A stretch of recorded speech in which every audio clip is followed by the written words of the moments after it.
Kementerian Keuangan mencatat hingga 31 Agustus 2025, pemerintah telah menarik utang baru senilai 463,7 triliun rupiah.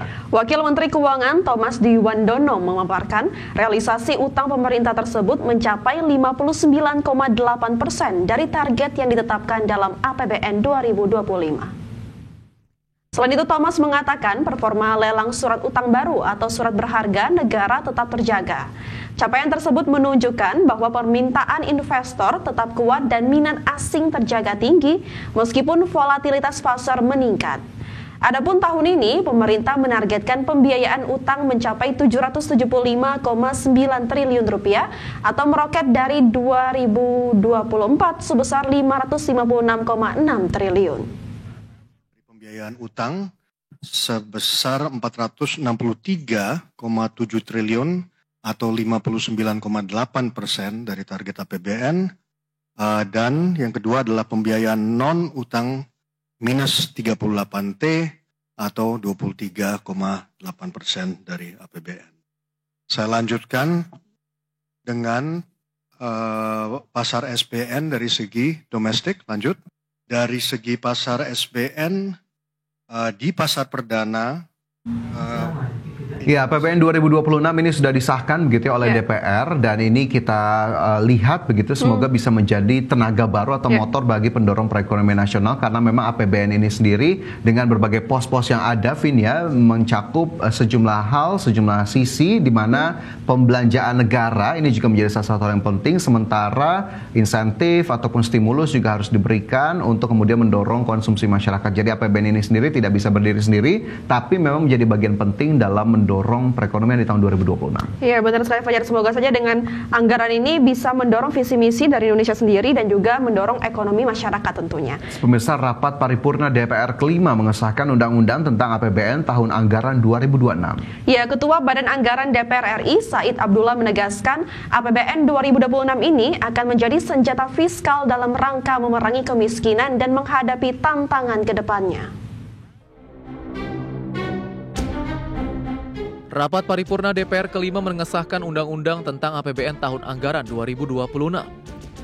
Dalam paparannya, Ketua Badan Anggaran DPR RI Said Abdullah mengungkapkan pembahasan RAPBN 2026 telah melalui proses yang mendalam. Dalam prosesnya, pembahasan dengan pemerintah terdapat beberapa perubahan alokasi anggaran dari pengajuan awal pemerintah. Said Abdullah menegaskan APBN 2026 ini akan menjadi senjata fiskal dalam rangka memerangi kemiskinan dan menghadapi tantangan ke depannya. APBN 2026 juga menjadi modal penting membalikan keadaan, memulai kebangkitan dan revitalisasi industri nasional. RAPBN 2026 yang kita bahas ini akan menjadi senjata fiskal pemerintah, sekaligus sebagai alat untuk mewujudkan target-target pembangunan jangka pendek dan menengah. RAPBN yang kita rancang sebagai alat penahan guncangan ekonomi terhadap rumah tangga miskin, rentan miskin. Hal ini wujud APBN, peran APBN sebagai kekuatan perlindungan sosial. Apakah dapat disetujui untuk disahkan menjadi undang-undang? Terima kasih. Adapun dalam APBN 2026 disepakati pendapatan negara sebesar 3.153,58 triliun dan belanja negara sebesar 3.842,73 triliun rupiah. Sementara itu defisit ditetapkan 2,68% atau 689,15 triliun pada 2026 dan keseimbangan primer ditetapkan 89,71 triliun rupiah. Jakarta, Tim Liputan IDX Channel. Dalam rapat paripurna DPR RI, Menteri Keuangan Purbaya Yudi Sadewa menegaskan APBN 2026 merupakan APBN pertama yang disusun di bawah pemerintahan Presiden Prabowo Subianto. Anggaran ini dirancang untuk mengimplementasikan visi dan misi Presiden dalam mewujudkan kedaulatan pangan dan energi menuju ekonomi Indonesia yang tangguh, mandiri, dan sejahtera. Purbaya menyebut arah kebijakan fiskal tahun depan juga difokuskan untuk mempercepat terwujudnya kesejahteraan yang berkeadilan bagi seluruh rakyat Indonesia. Menurut Purbaya, komitmen pemerintah tercermin dalam strategi APBN 2026 yang menggabungkan penguatan fundamental ekonomi dengan langkah konkret dalam menjaga stabilitas. Dengan demikian, APBN tidak hanya menjadi instrumen keuangan negara, tetapi juga motor penggerak pembangunan. Pimpinan dan para anggota Dewan Perwakilan Rakyat yang kami hormati, fiskal sebagai salah satu motor pembangunan dijalankan pemerintah melalui optimalisasi peran APBN.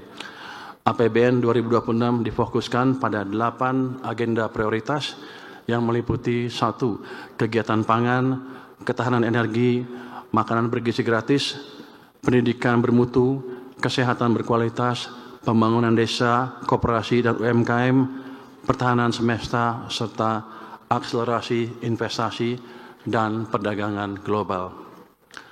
Ketahanan pangan dan energi merupakan kunci kemandirian ekonomi sebagai basis untuk menghantar terwujudnya kesejahteraan rakyat.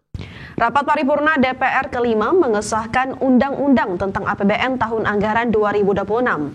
Pendapatan negara disepakati sebesar Rp3.153,58 triliun, naik RAPBN sebesar Rp3.147,68 triliun. Sementara belanja negara disepakati sebesar Rp3.842,73 triliun. Rapat paripurna DPR kelima mengesahkan Undang-Undang tentang APBN tahun anggaran 2026. Dalam APBN 2026, pendapatan negara disepakati sebesar Rp3.153,58 triliun, naik RAPBN sebesar Rp3.147,68 triliun. Pendapatan negara dalam APBN 2026 ini ditopang oleh penerimaan perpajakan sebesar Rp2.693,71 triliun, penerimaan negara bukan pajak atau PNBP Rp459,20 triliun, dan hibah Rp0,66 triliun. Sementara itu, belanja negara disepakati sebesar Rp3.842,73 triliun, lebih tinggi dari RAPBN sebesar Rp3.786,49 triliun.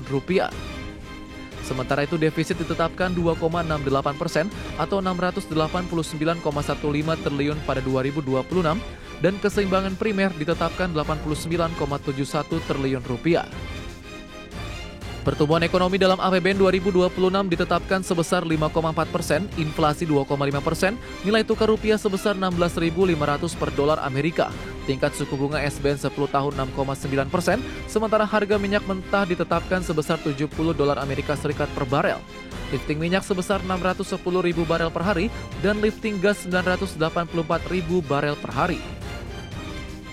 APBN 2026 juga menetapkan tingkat pengangguran terbuka 4,44 hingga 4,96%, tingkat kemiskinan 6,5 hingga 7,5%, dan tingkat kemiskinan ekstrim 0 hingga 0,5%. Jakarta, Tim Liputan IDX Channel.